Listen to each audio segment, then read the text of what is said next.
Friends பாருங்கள், இது என் வெள்ளை கத்திரிக்காய் செடி. இதில் பாருங்கள் எவ்வளோ பிஞ்சு இருக்குது, 9 பிஞ்சு இருக்குது. இதுக்கு முன்னே 1 2 தான் வரும். இப்போ தான் ஒட்டுக்காக பிடிச்சிருக்கு.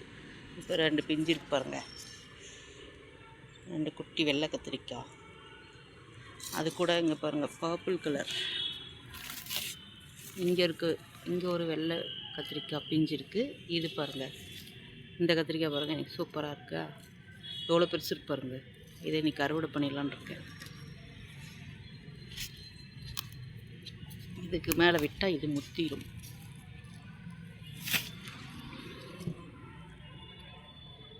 உள்ளங்கை அளவு இருக்குது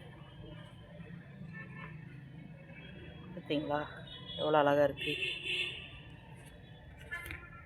இந்த வெள்ளை கத்திரிக்காய் கூட ரொம்ப வளர விட்டால் உள்ளே ஃபுல்லாக விதையாக இருக்குது.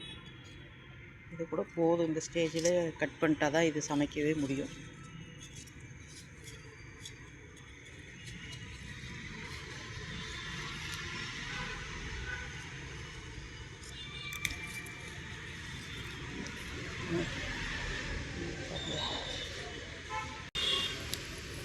இந்த குட்டி வெள்ளை கத்திரிக்காயும் அறுவடை பண்ணிடுறேன். ரொம்ப விட்டாவே இது ஃபுல்லாக விதையாகவே இருக்குது.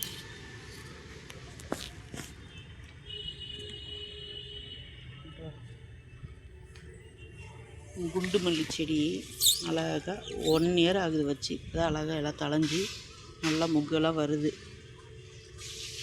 மணத்தக்காளி, தண்டுக்கீரை,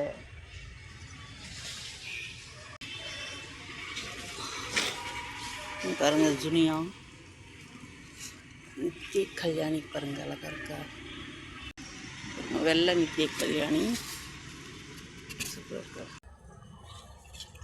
இந்த கத்திரிக்காயெலாம் கூட ரொம்ப விட்டால் முத்தி தான் போகுது.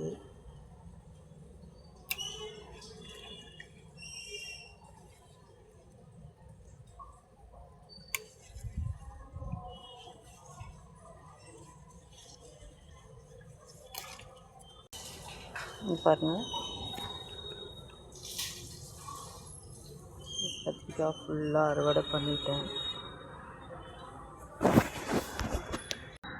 அப்படியே இங்கே சங்குப்பூ பாருங்கள் எவ்வளோ அழகாக இருக்குது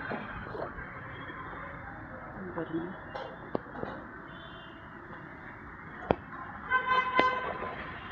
அப்படியே இங்கே ஒரு மயில் மணக்கும்.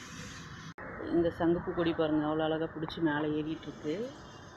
இந்த பைப்பை பிடிச்சிட்டு அழகாக ஏறி வந்துட்டுருக்கு பாருங்கள், மேலே வரைக்கும் பூ.